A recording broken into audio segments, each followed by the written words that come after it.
Hey Raghunath, tell everyone about our Patreon community. Sure, Kaustubha. The Wisdom of the Sages Patreon community is an incredible online yoga resource.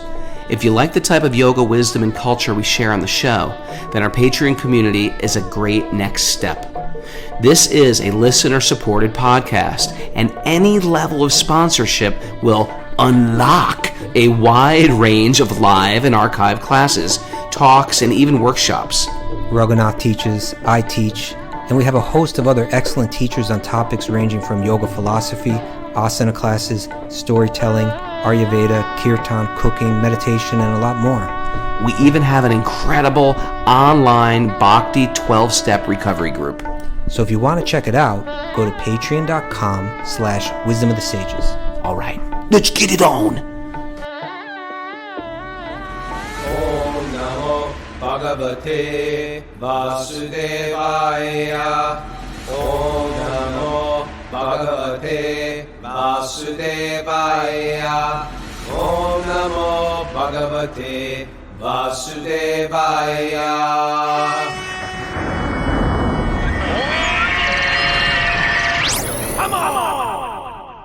Live from Super Soul Farm, this is Wisdom of the Sages, a daily yoga podcast with your host, Raghunath, and co-host and senior educator at the Bhakti Center in New York, Kaustubha. Welcome to the show. Welcome to Makeover Monday. It's Monday.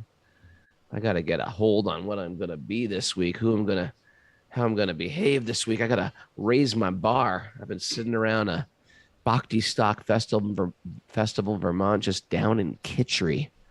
You know, Srinivas and the team there, Atul Krishna and Kelly. There's such a great Burlington scene that showed up in and our old friend Zenaida. They all showed up in at Bhakti Stock, East Fairleigh, Vermont. You ever eat Kitchery, Kaustubha? And it's like the more you eat, it's like you don't get full. You could just keep eating Kitchery. Ever have that phenomenon? It's like I eat it. I haven't noticed. I'll be alert. It doesn't fill you up. I like it, but it doesn't fill you up. Okay. The Kitchery mystery. It's like the Bermuda Triangle. Dessert with it. That's it. It was a really nice weekend, and good for you. And the storm didn't hit you somehow. Somehow the storm didn't hit. Yeah, we got no rain whatsoever. I stayed in my room. They took such good care of us. We had a little room. I just wrote all weekend. Saw Krishna Das. I met Girish. Nice guy. Who else did we hang out with? Justin. Oh, a lot of others out there that listen to the show. There's a lot of others, man. Good. There's a lot of others. So it's Monday, and we're getting to the Srimad Bhagavatam. Anything we want to mention? Well, we're gonna have to give people a schedule for this week, but you're traveling on. Well, you leave Wednesday, so we'll do the show Wednesday. No. I can't do it Wednesday. Can't do it Wednesday. Okay, well, still we can try to do it without you. Let me work on that. Mara can't do it either. She's driving me. Oh, really?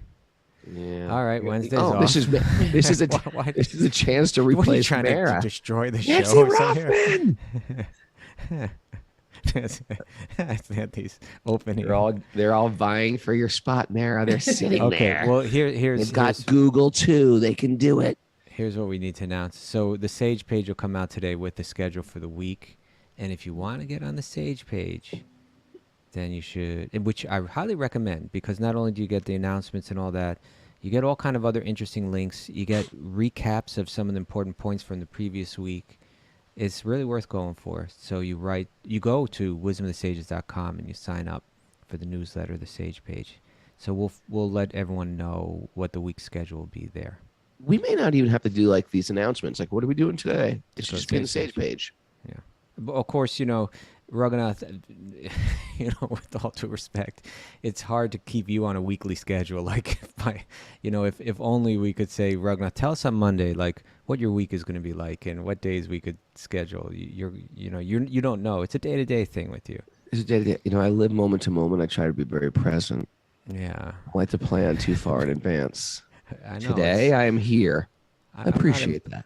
I'm not implying that it's a flaw in your character in any way, Raghunath. I just got to keep It's just the moving. way you Got to are. keep moving. Yeah. Okay.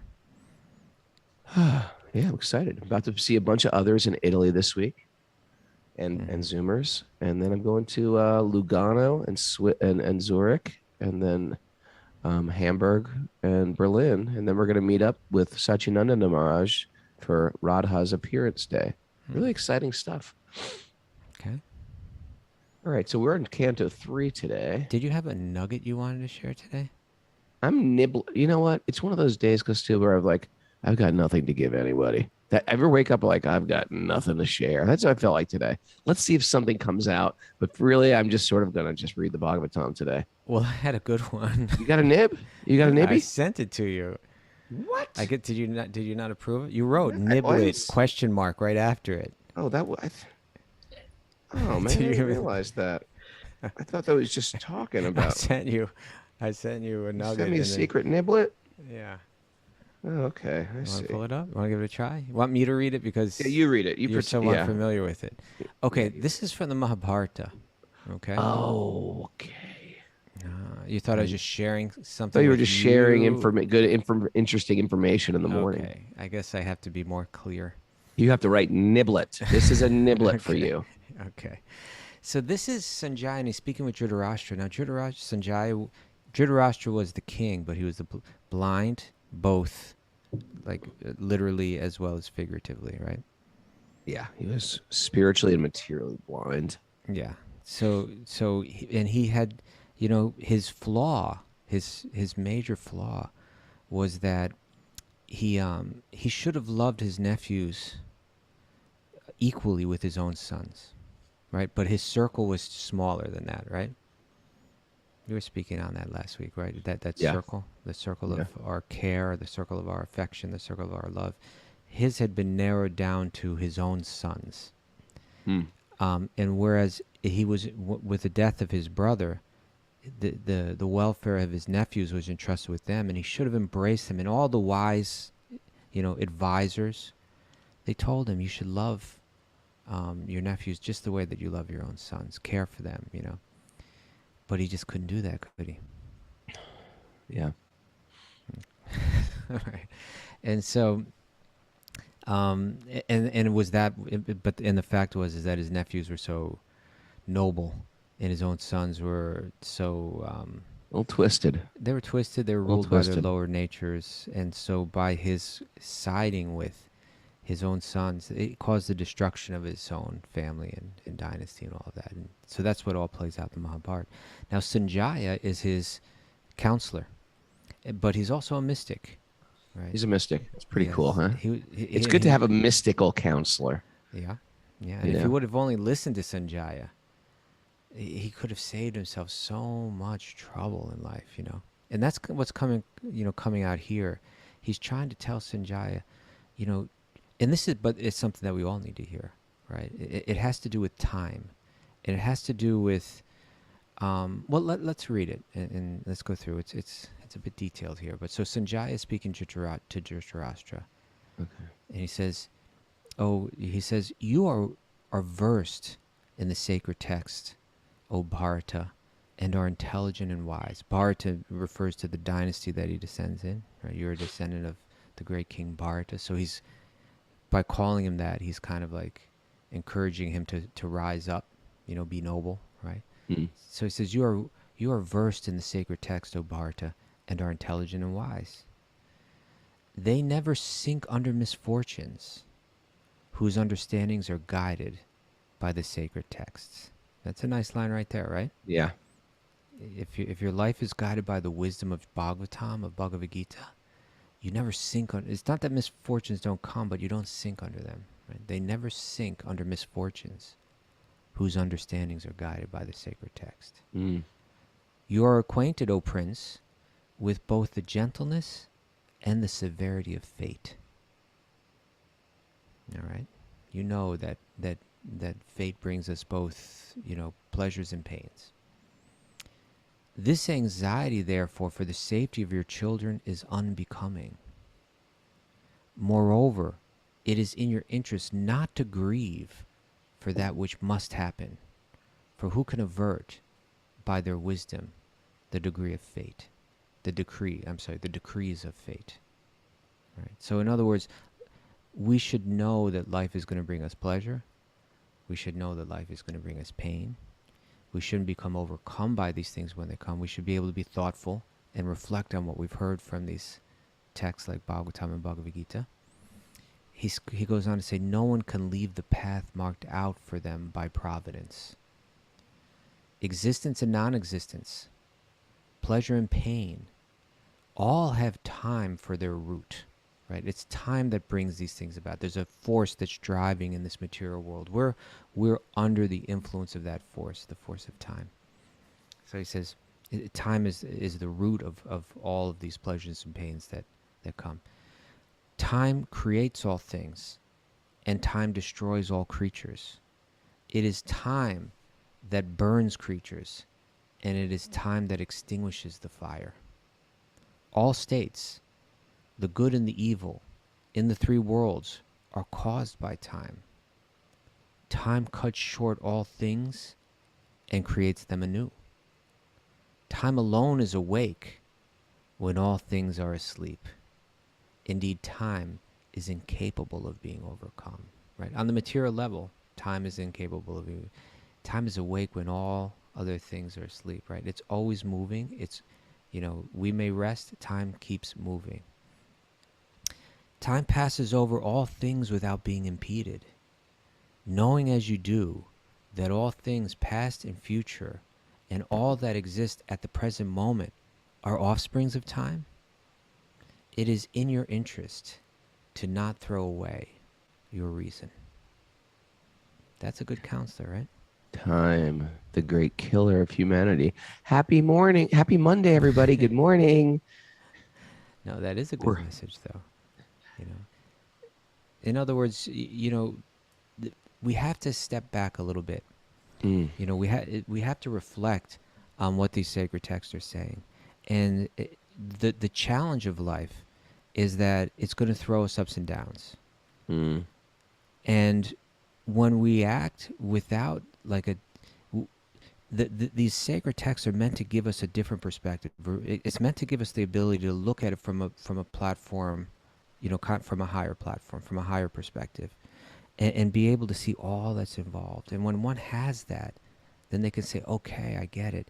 These ups and downs, they're results of my previous activities. I'm due them, but they're meant to reform me. There's meant to be lessons to learn in all of them. So I don't need to, I don't need to obsess over them and worry about them, or go into some kind of tamasic lamentation about them, or go into some kind of fear about what's to come. I can understand that in one sense it's all meant to be. It's all meant for my reformation. It's all meant for my improvement. And rather than exert all kinds of energy to try to change it, simply by accepting it and learning from it, I save myself so much trouble, and I make the best of it. So Dhritarashtra was, he kind of was unable to do that, and he just lived this existence of anxiety and fear, and ultimately, it led to the destruction of his dynasty. Sanjaya was there helping him at every step, and as you read through Mahabharata, just the way that there's this thread of wisdom that's always there, steady. Yeah. As characters, like so many different characters, are struggling with their fates.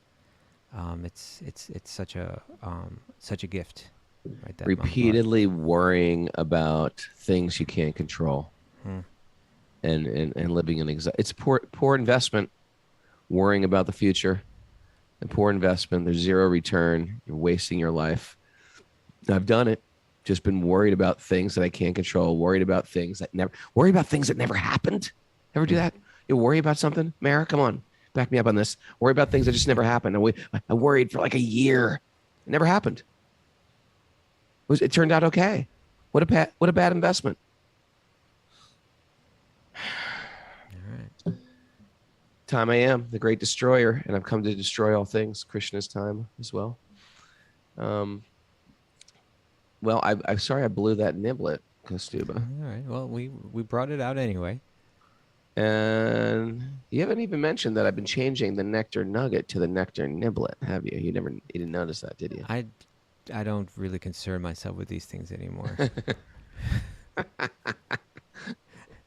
I know that time is the root of the niblet. Time is the root of the nugget. It creates both. It destroys both. It'll be something different in the future. So if you're all outside appreciating that big, beautiful moon, it was Lord Balaram's appearance day yesterday. Mm-hmm. Lord Balaram. Now we're getting to the series of these holidays, right? Krishna's appearance is next Monday. Yeah. The big festival, Janmashtami. It's the full moon. Then you count 8 days from the full moon. And then you have the Astami, or the 8th day of the moon. Mm-hmm. And that's when Krishna appeared. Right? And then it's the 2 weeks later is the Radha Astami, the 8th day of the wane of the descending moon. The waxing moon? No, the waxing is when it's growing. Yeah. Waning is when it's...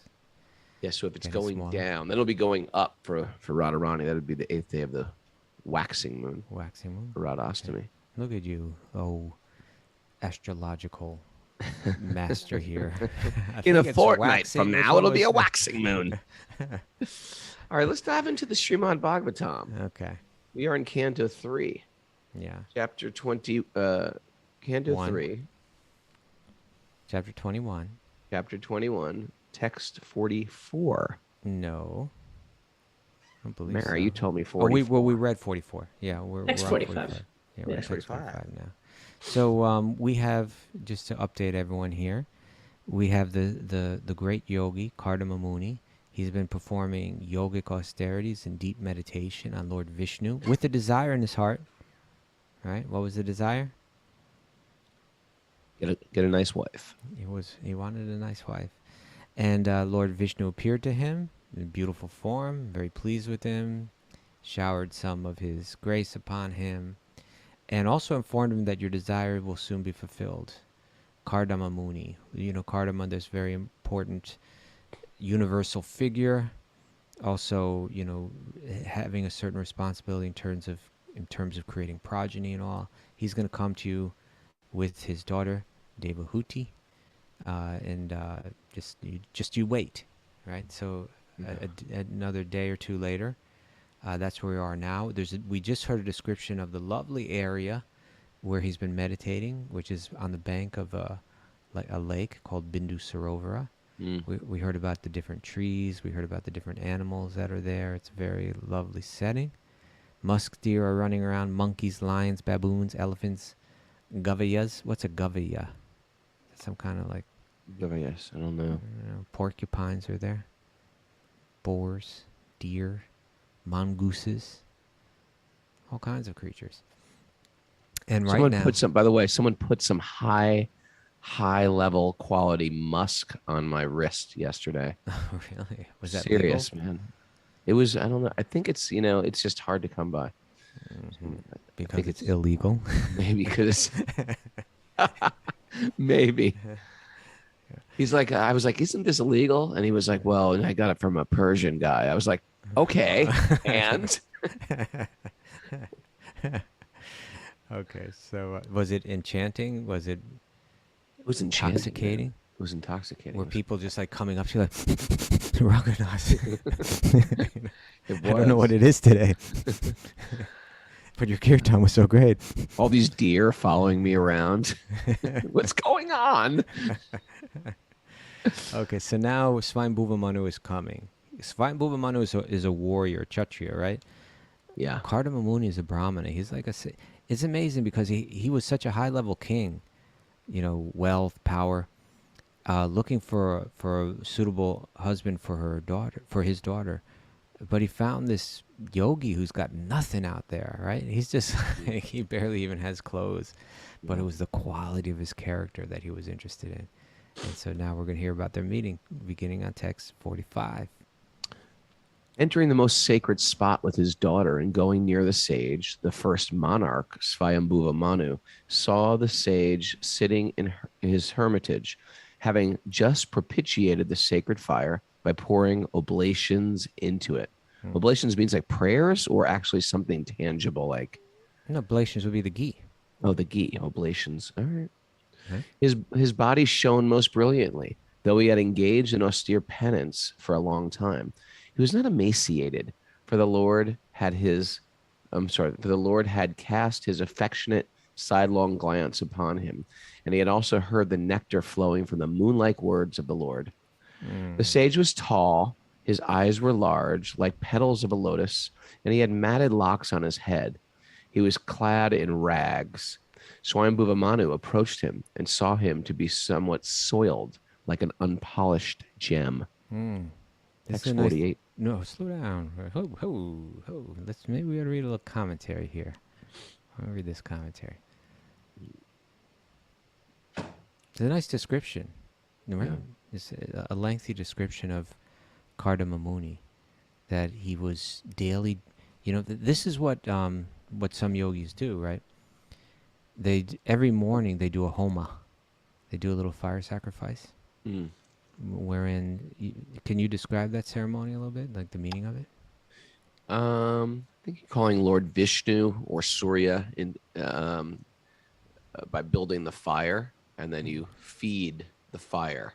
It's sort of like you're doing offerings to Vishnu, and it acts like I guess it's a portal to a spiritual realm. Well, yeah, like within the yoga traditions, there's different types of practices and meditations, different types of rituals. Again, all the rituals are meant to shape the mind in a particular way. So sometimes external things are used to help us focus and transform the internal and transform the mind. And so it's not uncommon. I mean, it's becoming less common, but I guess, like in India, but it would be more common in the past, but it's still there, that people do a homa in the morning. You light a sacred fire, in a sense, just like in a temple where through ritual, through prayer, through intention, through following the procedures as they're laid out in these ancient yogic texts, one can install, say, a deity like God in a particular form, a form of, say, like Vishnu or Krishna, Radha and Krishna, or Lakshmi and Narayan. You through the ritual, you ask God to reside in the form, and then you perform your ritual based on that.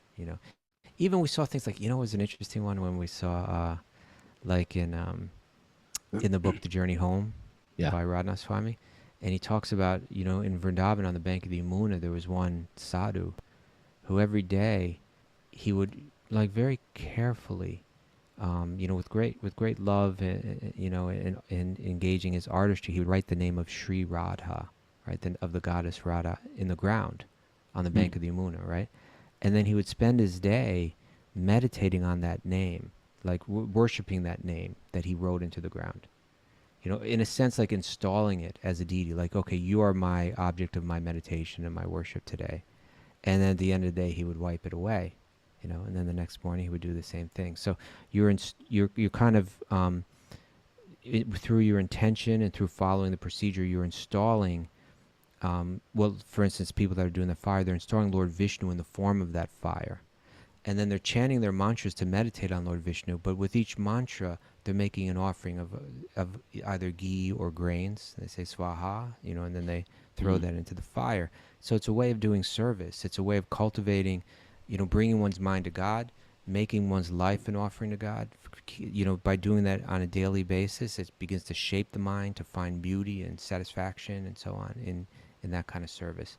So this is what Kardama Muni was doing out there in the forest every day. And even though he was, we can imagine he probably didn't have a lot to eat out there, right? He probably didn't have a whole big kitchen. Raw foodists. He was probably a raw foodist and living, off very little. But he had this glow, right? It said his body shone most brilliantly, though he had engaged in austere penance for a long time.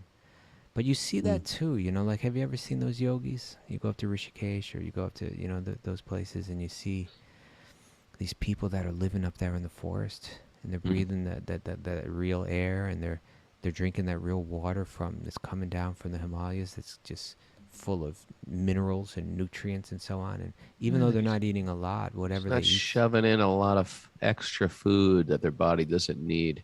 yes, yeah, right. Yeah, and what they do eat is full of prana, and what they do breathe is full of prana, and they're in the sunlight. It's all that natural stuff. You get that, they get that glow. Like glow in the skin and glow in the eyes. There's an exhaustion that we get. The body gets exhausted just from digesting. We eat very often. We eat for every reason except hunger. Mm. We just eat for emotional eating, and then we're just like left. All the energy of the body that should be going into making us glow goes into just like digestion. Yeah, that's the problem when you got a refrigerator, and then you go to a grocery store, and like there's all this stuff to tempt you to stock up the refrigerator with like all this stuff that you really don't need. What do you need? What do you And need? then it's You need there some all vegetables. day. You need some Yeah. grains, maybe a little something sweet, some fruit. That's all you need. We've got like super Stop and Shop of massive And almost selling us so many things we don't need. almost none of it's really healthy for you. Yeah. And so The healthiest even the healthiest vegetables that you get at the farmer's market, healthier, are just growing on your front yard. You just got to learn how to forage healthier. It's not like monocrop. There's no spray. You don't have to worry about sprays. It's growing where it belongs to grow. You don't have to artificially plant something in a place where it doesn't really grow well. What do you grow? What have you grown on your? I just garden? forage. What do you eat the lawn or something? Dandelions, plantain, just growing Plantain wild. doesn't grow there. What are you talking Yeah, about? it does. Oh, you don't Plantains. know different. Not those plantains. Not banana what do you got? plantains. Plantains like a green leaf. And you forage that and you eat it? Make salads. Yeah, stinging nettle. Okay. All different types of berries. Okay, I'm Stinging gonna nettle soups on the expose regular. you, Raghunath, and I need an honest answer. How many times did you eat stinging nettle this year? Mara, tell him. It's a thing up here. We eat stinging nettle all the time, right? People do eat it up here, yeah. I didn't ask about people. I asked about Raghunath. How much Grows nettle are you all over eating? my fence. I take it on a regular. I'm a Okay. stinging nettle fanatic. Okay, just checking. All right, I stand corrected. You're doing it. All right. So, in any case, they got that ojas, like that Ayurvedic glow to them, and that's what he looked like. But it's same because of this lifestyle that he was living. He's breathing pure air, he's eating pure food, but his mind is pure too because he's got engaged in such a nice way. So why don't we read what Prabhupada writes in the commentary? Here are some descriptions of a brahmacari yogi. In the morning, the first duty of a brahmachari seeking spiritual elevation is hutasana, to offer sacrificial oblations to the Supreme Lord. Those engaged in brahmacharya cannot sleep until 7 or 9 o'clock in the morning. Can't do that. Sorry, can't sleep in. Can't have a sleep in Saturday. They must rise early in the morning, at least 1.5 hours before the sun rises, and offers oblations. Or in this age, they must chant the holy name of the Lord, Hare Krishna. So that's an important point there. He's making, in other words, one might do that kind of like that ritual where you create a fire and all that, but in this age, the most effective way to bring one's mind to God is in chanting the names of God. Okay. By the way, if you don't have, and we were talking about this yesterday, if you don't have attraction to chanting the holy name, people say, well, that's not for me. Yeah, it's just like, imagine if I'm just out of shape and Kaustubha says, hey, go to the gym. Yeah, the gym isn't for me. I'm a little out of shape. Or I'm not that flexible. Hey, you should do some yoga. I'm not that flexible. Yeah, I know. That's why you should do yoga. That's not why you shouldn't do yoga. You should do yoga. If you don't have an attraction for the holy name, that means you have to spend some time with the holy name. You can't just recreate your own system of meditation. People say, I just prefer not chanting and just maybe sitting or breathing. Those things are good too, but you have to connect with Lord Vishnu, and there's a process how to do it. It may just feel good, I just like to sit. That may feel good, but that real potency is delivered by the masters. I'm just not making this up because I'm trying to. I get some kickback from the cult. I don't get a kickback. I don't get like 4% for every person I make chant. And they're This is just dripping down the lineages of people who are getting focused on the Supreme. It makes it really easy when you chant the mantra. And that's why we encourage everybody to at least chant one round of japa on your malas. Get some malas and do some japa. There you go. Yeah. So, where are we at? You know, So- we want things so cheap nowadays, right? We expect like immediate results. right. But these are like things that you dedicate your life to, you know? We're not supposed to be immediately attracted to rising early, to bathing early, to disciplining our senses, to chanting the holy name. Of course you're not. Why would you be? It's going against the whole thing that you've been programming yourself for a long time. Yeah, now. sleeping in, looking forward. Indulgence. Yeah, I'm looking forward to that. But it starts to feel good, right? Yeah, you got to go in through the dark side to come out the light side. So, and the opposite is true. You want to indulge your senses? Yeah, it's great. It's super fun. And then you feel the pain of that. But my point was sometimes it doesn't necessarily feel good, and you want some easier type of meditation that sort of feels good, just to be quiet, just to be silent. The name is the potency. So even if you're doing the name, maybe you want to sit silent, but you've got to breathe in the name and focus on the name. If you want to sit silently, but you can't take the divinity out of meditation. That's what's been happened. It's been co-opted, and they've been taking Lord Vishnu, taking the personality behind divinity out, and just left us with a nothingness. Krishna is a nothing. He's not a stepping stone to get to nothing. I'm just going to use the deity so I can get to my ultimate nothingness. No. And that's not what the Bhagavad Gita teaches whatsoever. It's actually just the opposite.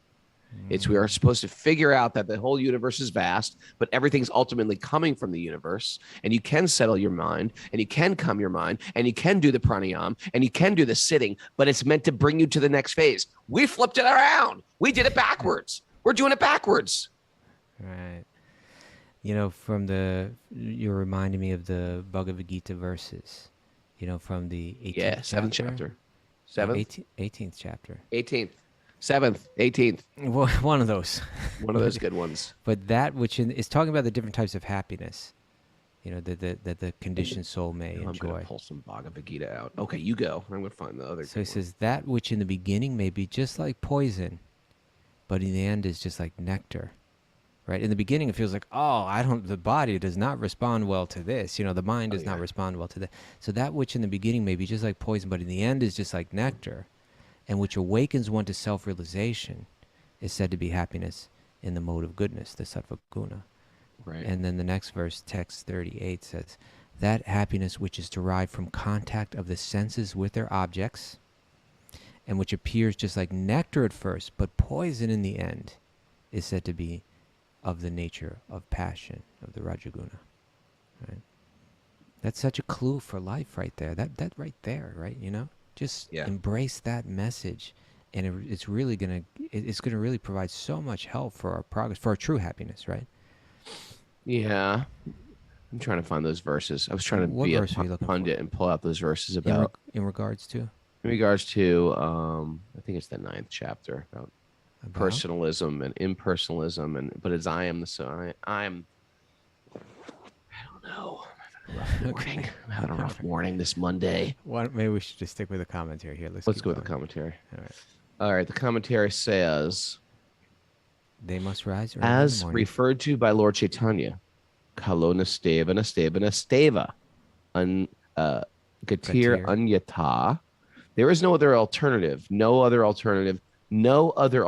in this age to chanting the holy name of the Lord. The brahmacari must rise early in the morning, and after placing himself, should chant the holy name of the Lord.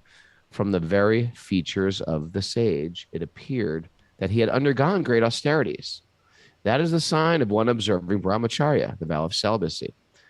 If one lives otherwise, it will be manifest in the lust visible in his face and body. Ooh. The lust visible in his face. What do you think of that, Justin? He needs to hear it again. Okay, let me do this over for my brahmacari assistant. He needs to hear it again. He was stretching.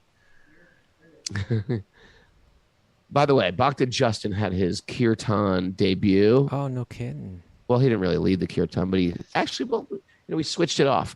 This guy can sing like a beautiful bird. some Okay. beautiful bird.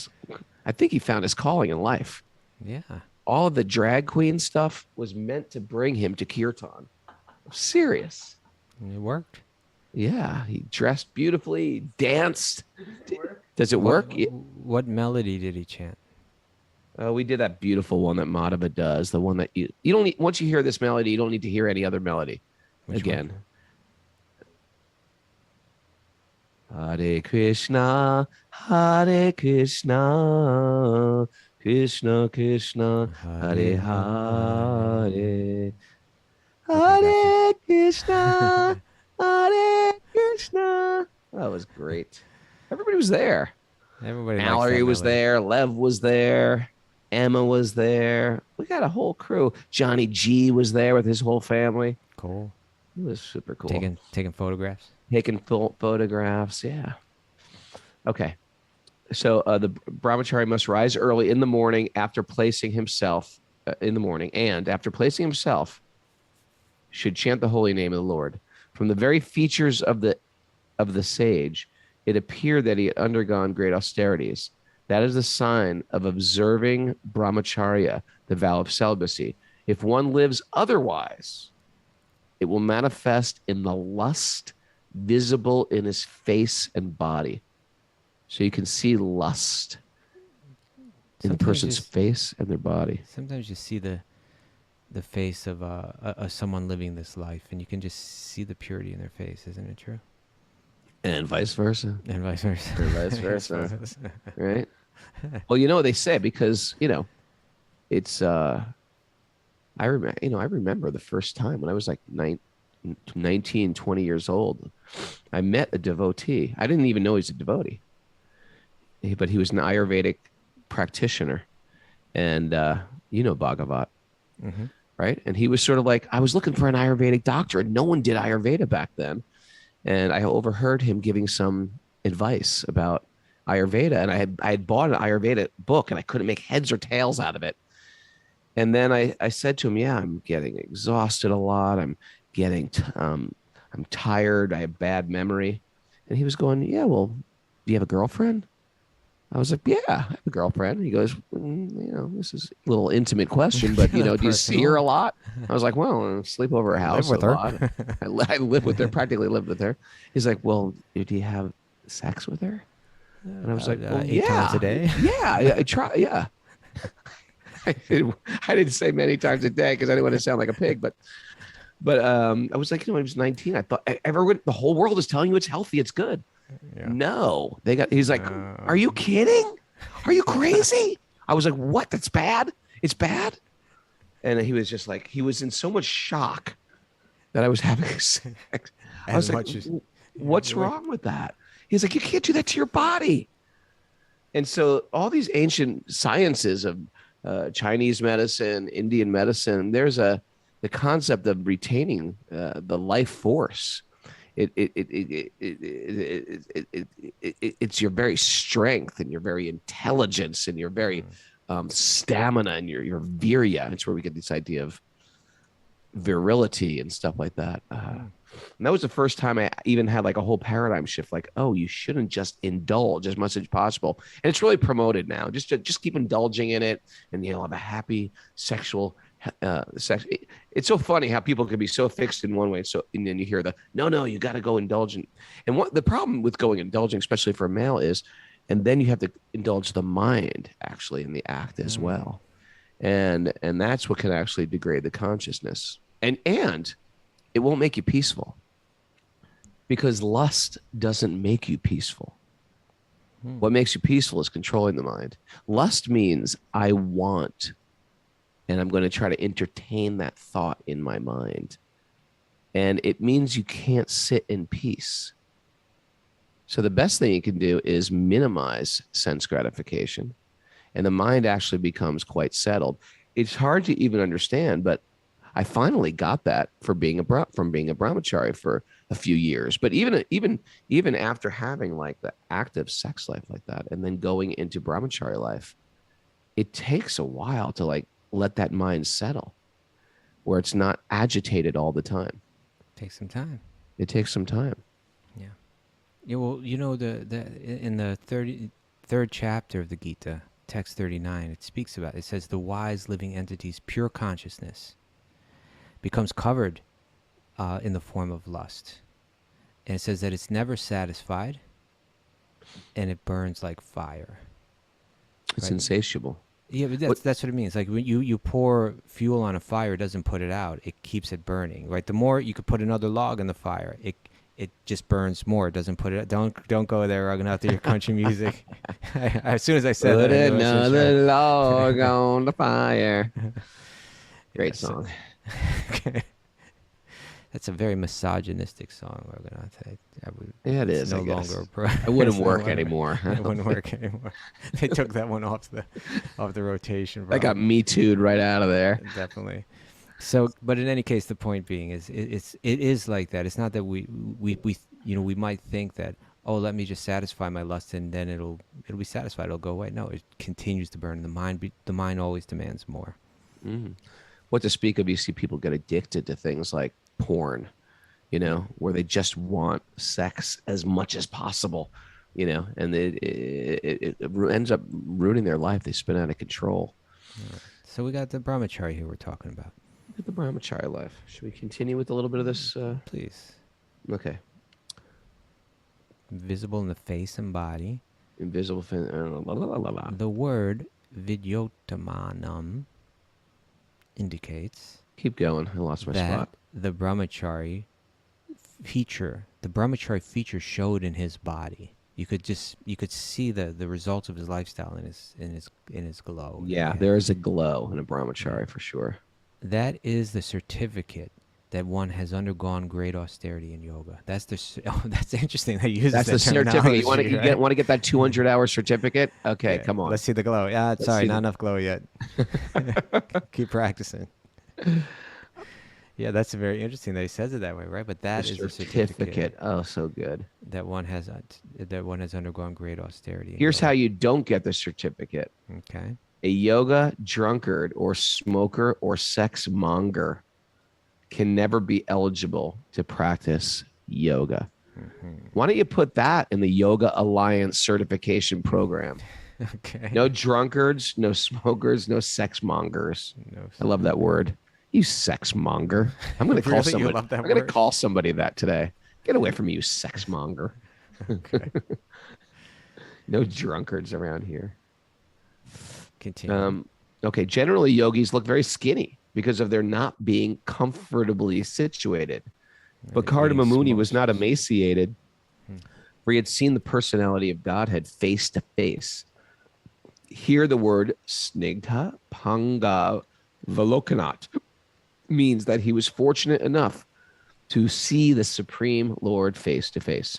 He looked healthy because he had directly received the nectarian sound vibrations from the lotus lips of the personality of Godhead. Similarly, one who hears the transcendental sound vibration of the holy name of the Lord, Hare Krishna, also improves his health. All right. We have actually seen that many brahmacharis and householders connected with the International Society for Krishna Consciousness have improved in health, and luster has come to their faces. It is Sure. essential that brahmachari engaged in spiritual advancement look very healthy and lustrous. The comparison of the essential that a brahmachari engaged in spiritual advancement look very... The comparison of the sage to an unpolished gem is very appropriate. Even if a gem just taken from the mine looks unpolished, the luster of the gem cannot be stopped. Similarly, although Kardama was not properly dressed and his body was not properly cleansed, his overall appearance was gem-like. Now, let's apply this to your brahmachari assistant, Bhakti Justin. Bhakti Justin. Let's bring Bhakti Justin back in the picture. How's the glow? He's glowing. I think he's glowing. All He was right. glowing when he was chanting for sure. So more so than when he first came to you? For sure. Are you kidding? That's Are what you I was thinking kidding? too. I was thinking the same thing. He's glowing. glowing. You know, And- especially and- after that week in New York, chanting on the streets like that. He had a, I see it. He's glowing. rising. He rises early. Mhm. He wakes up. He takes a shower. He puts on his tilak. He offers his obeisances, bows down. It's so true. Yeah. You know, we I just always think of this Prabhupada's here is talking about like people that came to the Hare Krishna movement, and you know, a lot of them were hippies at the time. A lot of them were living unhealthy lifestyles in so many ways. These books were written like this 1971. You Yeah. know, the commentaries. Yeah, and so and then people would come and they would take up the practice of bhakti under his guidance, and then you would see they're just beautiful, glowing people, right? Yeah. And so he saw that so many times, and it's just interesting. I always remember this story that it was told to me by the person that we're going to go visit very soon, Gadadhar in Germany, and he had they had that bus. You saw the bus, right? The spiritual We used to Skyliner travel bus. with the bus. Yeah, so it was this bus that was painted like the first canto of the Srimad Bhagavatam on the outside of the bus. Right? Airbrushed with all these Airbrushed, spiritual planets. It was a super cool bus, a giant bus. And then they it had ripped out all the seats and turned it into a temple. and then right inside it was a temple with deities of Gaur Nitai, of Sri Chaitanya and Nityananda in there, right? And Yeah. Gadadhar, I think he kind of headed that up, right? Or at least he was one of the people on. And Gadadhar, not only is he like a wunderkind, right? Like he Wunderkind. was a wunderkind. Like he would play chess with like 12 people at one time blindfolded and beat them all, like as a child, right? Yeah. That's, you know, that's the kind of brain that this person has. So he's like a genius. But he was also like as a musician. He just, when he would sing, it was just He's like a beautiful it was like a kirtan choir leader. boy, right? Like they have that like Yeah. in Austria and Germany and all that, right? Like these choir boy. He kind of had that like beautiful singing voice. And so they would travel around and he would sing in that temple.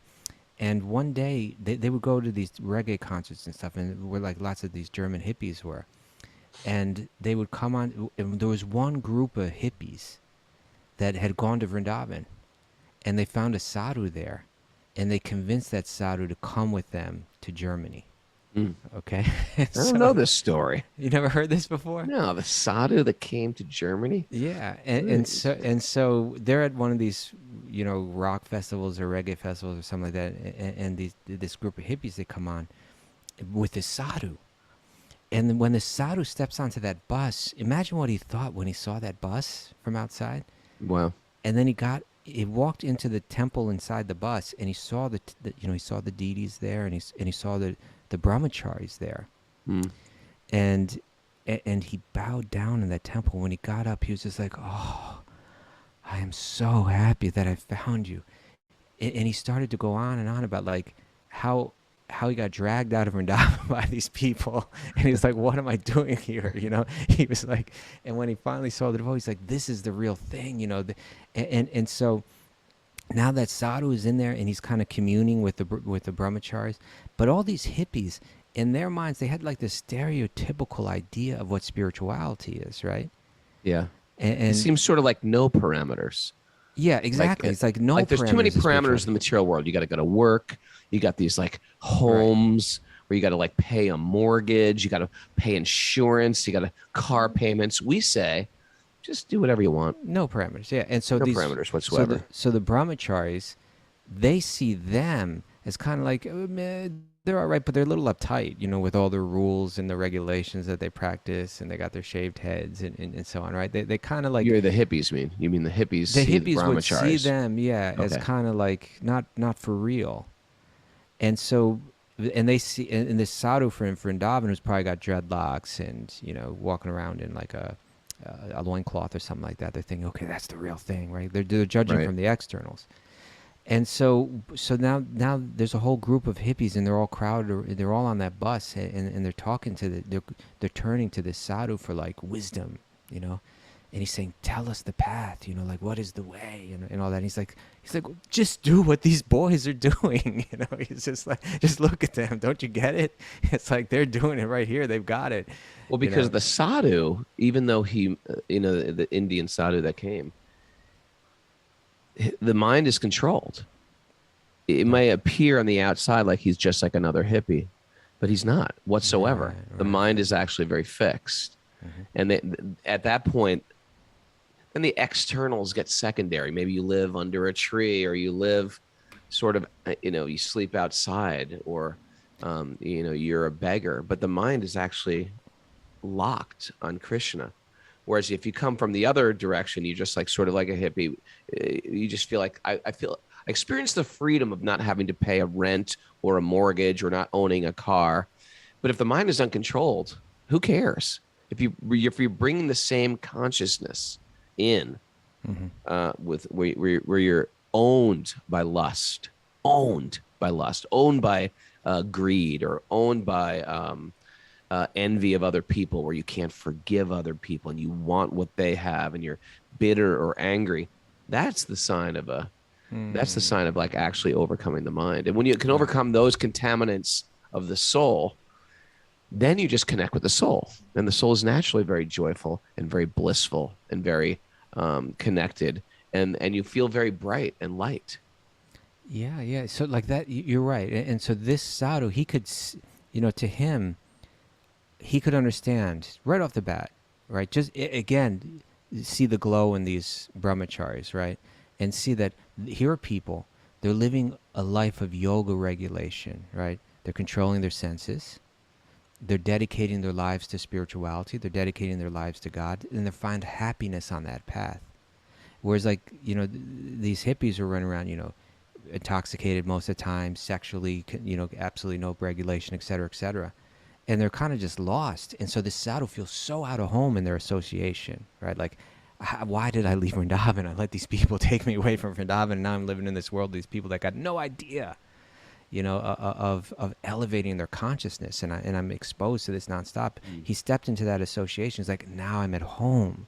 Now I'm back in Vrindavan, even though I'm in Germany, right? I'm back in that holy place because these people are connected. Discipline's a good thing. Yeah. You can't find spiritual life without a discipline. Yeah. It doesn't mean just let go of all restrictions. It's just the opposite. You want that discipline. Disciplining my senses, disciplining my mind, discipline the intelligence, discipline what I put in my eyes and ears and nose and mouth, discipline what I read on a regular basis, disciplined of the media I'm consuming. Discipline is always going to be there, and it brings you to a higher place. We see that in the material world. Yeah. You want to have a fit body? Be disciplined. You want to get good at piano? Be disciplined. There's a competition, like an internal competition for the yogi, right? Like internally we know that underneath it all lies my true nature, which is Sat Chit and Ananda, which is eternal, full of wisdom, full of bliss, and which ultimately has Krishna prema, divine love is my nature.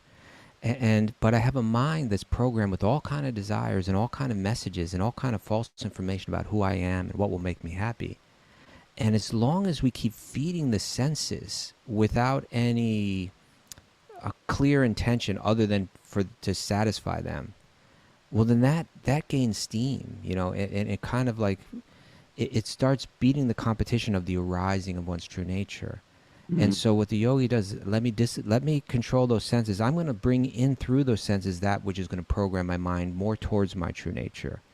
I'm going to hear the right kind of music. I'm going to see the right kind of visions. I'm going to contemplate in my mind the right kind of information. And gradually the mind becomes transformed in such a way where it's harmonious with the nature of the self. And when those two come together, we call that yoga. Feather drop. Feather drop. Mara, do we have any takeaways for today? We do. Imagine if Mara just said, no, we got nothing today. We got nothing. What have you been doing, Mara? What have you been doing? You got to start making, if we got nothing, you got to make up stuff. Hey, before you start that, check out how I could my mind control yesterday. Sort of like me and Justin said, we got home late last night. I said, before we go to bed, let's read the Bhagavatam. So we read 10th canto, chapter 30. It was really nice, really sweet stuff. I was like, let's go to bed like that.